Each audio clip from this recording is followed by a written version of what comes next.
Hello and welcome to this week's edition of Politics Today. And in this programme, with about a month to go before Donald Trump is inaugurated as America's next president for a second term, we'll be asking what impact will a Trump presidency have, not only on the United States, but the rest of the world. And in this programme today, I'm joined by Maureen, who is the Parliamentary Officer for the Society for the Protection of the Unborn Child. And it's good to see my good friend Stephen Briggs from Hatikvah Film Trust, all the way over from the States. So welcome to the programme.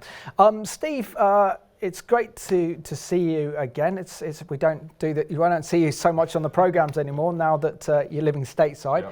Yeah. But give us an update on the ministry that you're involved in, which is Hatikvah Films. Yeah, so we've been involved in making films about the Bible and Israel, and that has been ongoing since 2008. I joined the team.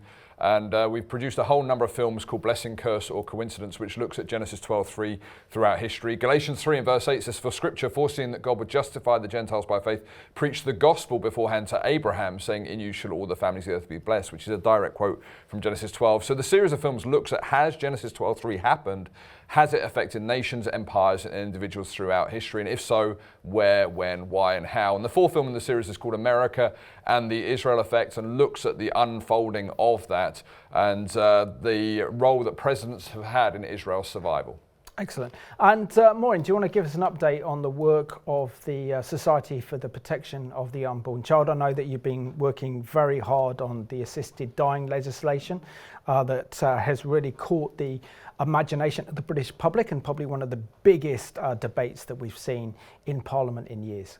Indeed. Thanks for inviting me back for the final programme. Always a pleasure. 2024. So yeah, we're busy fighting, continuing to fight this bill. It's not over yet. Even though it passed on second reading 29th of November, it's going to go for a third reading, which is going to be probably about April, where it can possibly again be defeated. Now, we have to change the minds of about 28 MPs. Even though we lost the vote by 55, if we can flip 28 MPs, we can actually turn this around. So if any of you are watching, please go to our website, spuc.org.uk.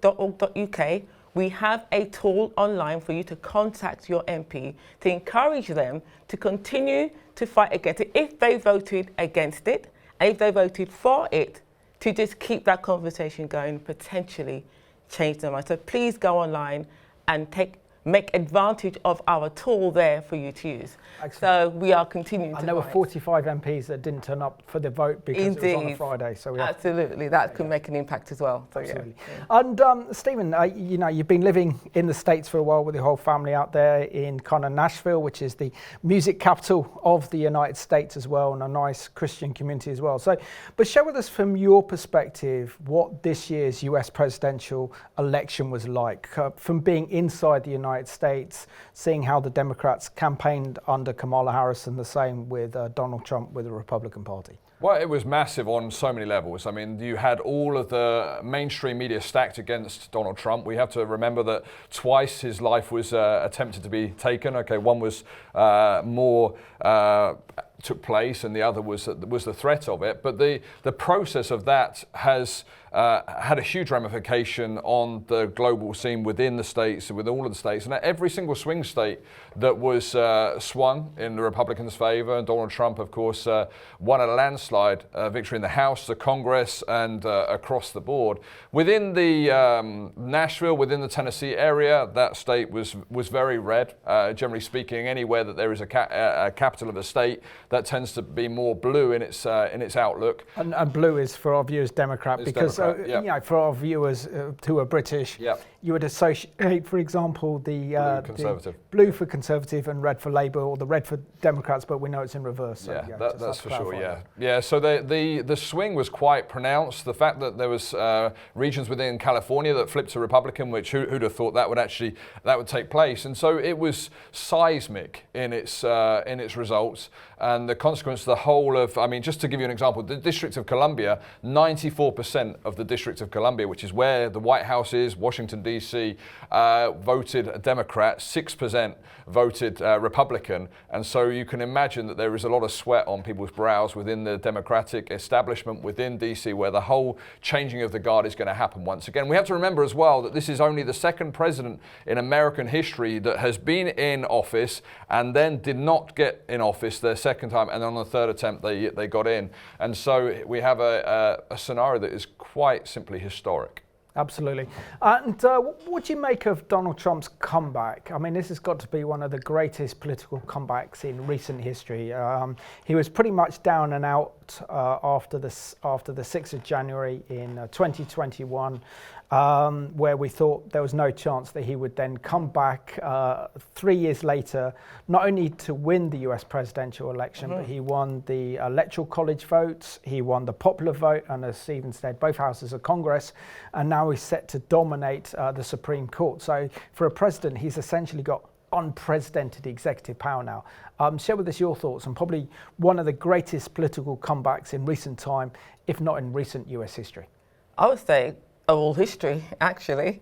It's very similar to what happened with Andrew Jackson in 1824. He got narrowly defeated by John Adams, but he came back in 1828 after winning the minds and hearts of the people. So he made another comeback. However, he was in for 2 consecutive terms. Trump is unique. He's had a gap in his terms, which is quite unusual as well. So after the dark days of early 2021, he was deplatformed, a second impeachment was attempted, and we've seen the unprecedented lawfare that's been unleashed against him. But this is the living definition of resilience. Nobody else I know of, I'm sure you can probably not think of anyone else, who could withstand that sort of pressure and have the resilience and determination to keep going. He could have just bowed out and said, okay, I'm done now. I'm going to go play golf, go buy some islands somewhere and just disappear. But he knew his job had not been completed. He's on assignment. Whether you believe how Christian he is or not, that's another matter. But he's definitely on assignment. God is with him. We all saw what happened in Butler, Pennsylvania. You cannot tell me or anyone else that was not the hand of God that spared his life. And Donald Trump even said so. God has spared my life to be the 47th president of the United States. So the unprecedented comeback of a lifetime, and we shall see how God continues to use him. Absolutely, and you might be seeing him in January, absolutely, so absolutely. This is an exclusive for Revelation TV. So you are off to Mar-a-Lago for a Jerusalem prayer breakfast in mid-January, where you could actually meet the president a couple of days before he's inaugurated as America's 47th president. Potentially. We hope he's going to be there, and I'm just believing he is going to be there.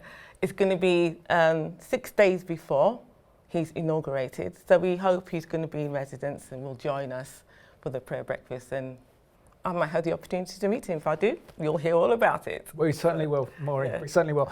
And Stephen, just share with us the perspective of evangelicals in the States and how critical the evangelical vote was to get Donald Trump re-elected for a second time.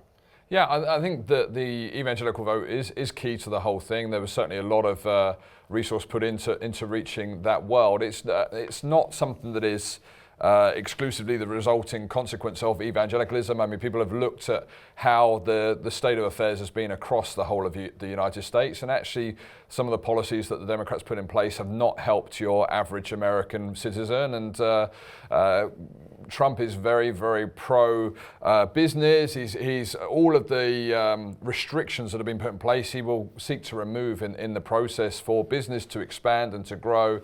There has been a real a reduction in the interest rate. There's likely to be a further reduction in the interest rate as a result of Trump getting in. We, of course, saw on the economic side of things, Bitcoin has gone up to over $100,000 a Bitcoin, which is a massive marked growth from the days when people were like, oh, well, if it goes over $30,000, it's going to be a big thing. But it went skyrocketed as a result of the news of the elections. And if that's a bearing of where the confidence in the economy is going, it's fascinating to see and to observe. Now, evangelicals as a whole, the key component is Are they going to be complacent, just sit back and relax for the next 4 years? Because we got the president we wanted to be in on the whole.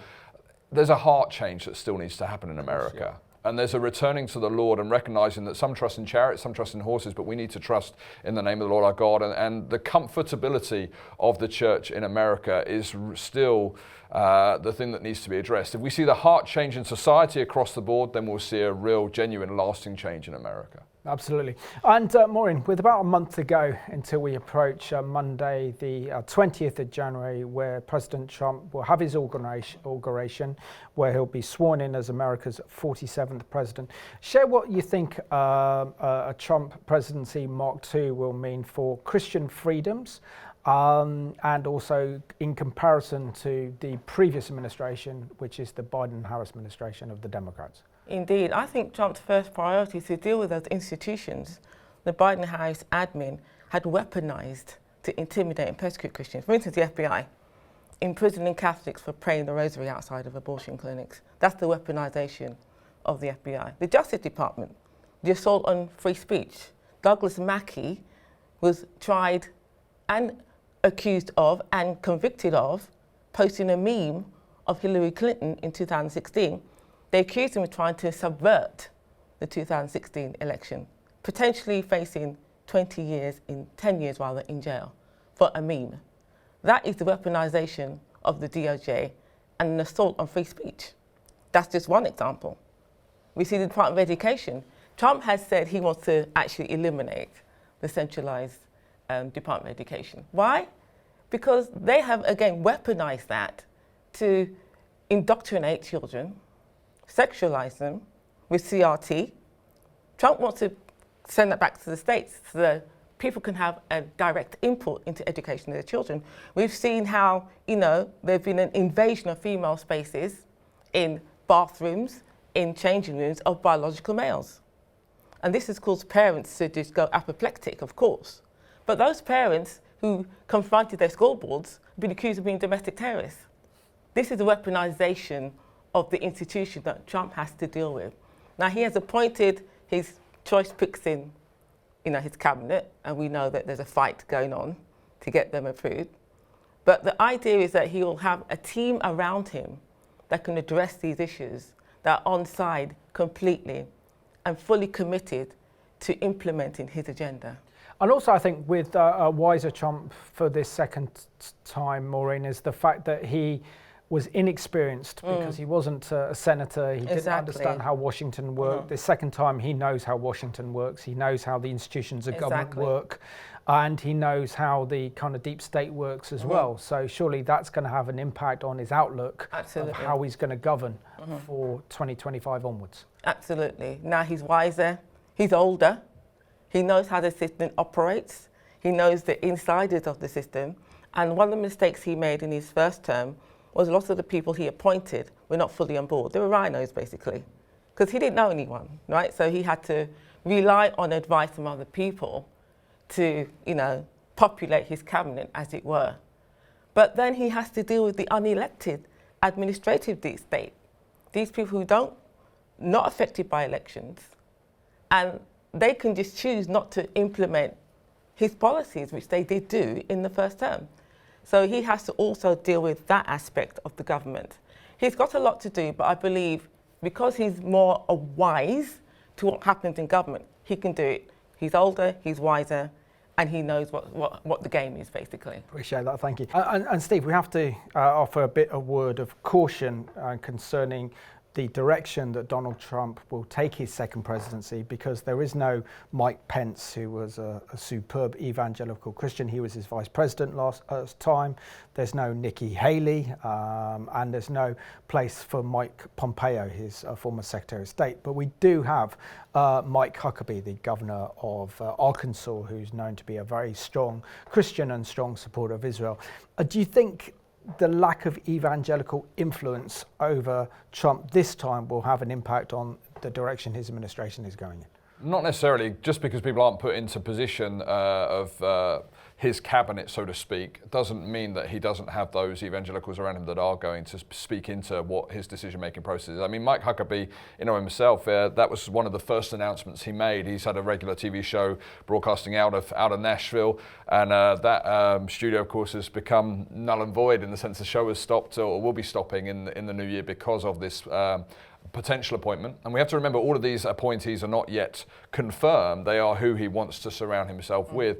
The other element of that as well is he's not, it's his final term of 4 years. He wants to get down to business, and he's choosing people strategically that he believes will get the jobs done of the areas that need to be got done. I think one of the most humorous appointments is the DOGE, the Department of Government Efficiency, which he's brought in Elon Musk and Vivek Ramaswamy, which is fascinating because the process of what they've said is, well, if he can do it at Twitter and turn it into X and reduce 80% of his workforce at X, and yet they are more efficient and more profitable than ever, he said, yeah, we can do that. The same thing with the government agencies, and particularly the government of education, which is essentially, as Maureen has said, is the process of imposing centralist ideas, wokist agendas with regard to kids. And essentially, education is done at the state level anyway. So it's a department is defunct. It doesn't need to be there because America is structured in the way it's structured. And of course, with Elon Musk as well, we're going to make sure that he preserves freedom of speech. Which is his big thing, and then that's the reason why he bought Twitter and turned it into X, because he cared about freedom of speech and the fact that those executives that were part of Twitter actually stopped Donald Trump's Twitter feed, and yet they still remained the Twitter feeds of the Iranian supreme leader, didn't have his cut, or other extreme leaders around the world. Yeah, it's fascinating, isn't it, that essentially we have, first and foremost, Trump is a businessman, Musk is a businessman, Ramaswamy is a businessman, and the people that he's surrounded, he said, look, this looks, and a nation has needs to make a profit, it's not currently making a profit. Naturally, politics doesn't do that, but they're approaching it from an entrepreneurial perspective and saying, we can actually streamline a lot of these things, we can reduce the overhead of this corporation, for want of a better word, and make it run far more efficiently than it currently is. And that, to me, is a very, very exciting prospect, and other nations may well learn from this approach. Yeah. And Maureen, the big question is, and this is, I think, the big challenge that Donald Trump faces and his new administration as second term, is can they push back on this globalist agenda? Can they push back on these extreme progressive liberal values that are having a huge impact on Christian values and actually impovering our nations, destroying the democratic institutions that our nations are built upon to push for this globalist agenda? Do you think he can push back on that? Yes, I think he can. The key, as I've said before, is surrounding himself with the right people. Because if you're just going for a walk by yourself, you're not leading. Okay, you need the right people around you. I think he has to. It's his mandate. It's been what he's called to do. He's not just being called to be full president because he just made a comeback. He's been anointed and appointed to push back on this anti-Christian, anti-God, anti-Christ agenda. So number one, he has to surround himself with the right people. Number two, he has to be careful of those people. Colonel Mark Milley is an example of how that was the wrong person in his administration at the time. He had back channels to his counterpart in the Chinese government without the president's knowledge. That, to me, is treason. Now, there's another aspect of Trump's administration that is key, and that's justice. Justice must be served. Some people want to call it retribution, but it's not retribution, it's justice. Because real crimes are committed, they have to be investigated, adjudicated, and duly punished. So it's key that this aspect of his administration is carried out. God is relying on him to do so. So do you think he will go after the likes of Hillary Clinton, the likes of also Biden and Kamala Harris as well, particularly if we look at Hillary Clinton, who, when she was Secretary of State, was literally downloading classified files onto her own server and then selling them off to America's enemies? Potentially, but I think Trump would defer to his DOJ. He's not going to say himself he was going to do that. He'll defer that. He might talk to them about it, of course, but he'll defer that decision to the DOJ. And there'll be thorough investigations If it's proved that they didn't commit any crimes, they have nothing to worry about, do they? But if it's proved through investigations that they have committed crimes, they must be addressed. They must be. So I think he's going to go after whoever has committed crimes against America, particularly treason. A lot of these acts have been treasonous. That'll be worth a watch. And Steve, you mentioned it earlier, but we saw with Trump's first administration a very evangelical-driven government because of the influence of Mike Pence in particular, a very closely centred, aligned US foreign policy with that of Israel, supporting Israel. And of course, no one can forget how the US moved its embassy from Tel Aviv to Jerusalem and recognised Israeli sovereignty over Jerusalem, and saying that Donald Trump at the time was Israel's best friend ever in the White House.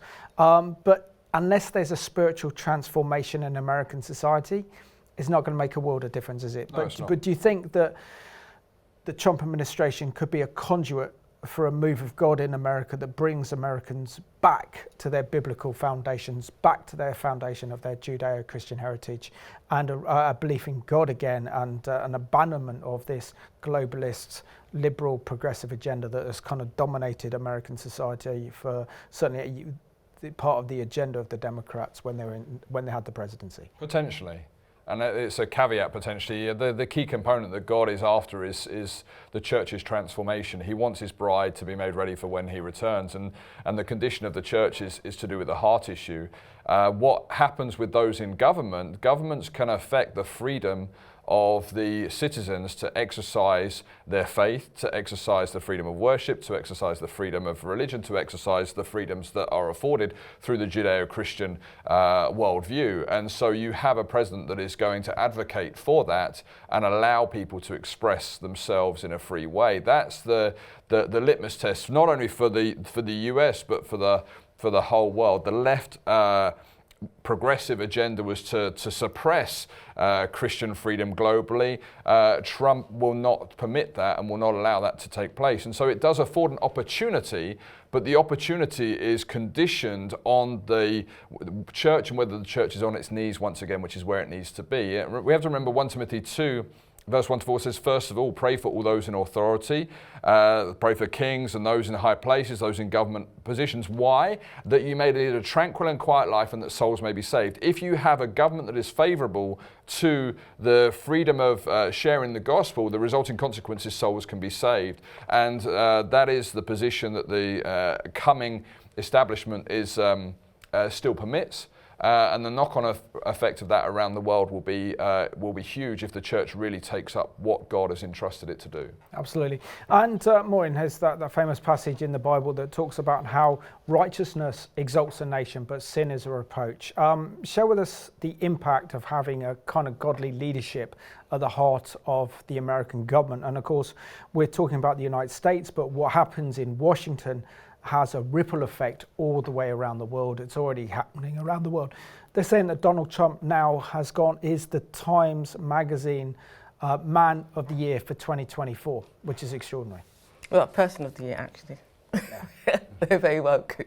Yeah, so I want to pick up on Stephen's point about the church instructed to, first of all, make prayer for leaders, kings and those in authority. And it reminds me of my favourite scripture verse, Proverbs 29:2. It says, when the righteous in authority, the people rejoice, but when the wicked bear rule, they mourn. So the king and the government are key to the spiritual tone of a nation. You can see in scripture, when God is judging a king, he judges them according to how they impacted the people's relationship with him. He often says, I'm judging this king because you caused the people to sin. Now, a leader, depending on what they do, will maybe force us to obey laws that go against our Christian values, which we've seen in this country and other countries as well. So, yes, look at what happened in his first term. He appointed Supreme Court justices that actually overturned Roe v. Wade.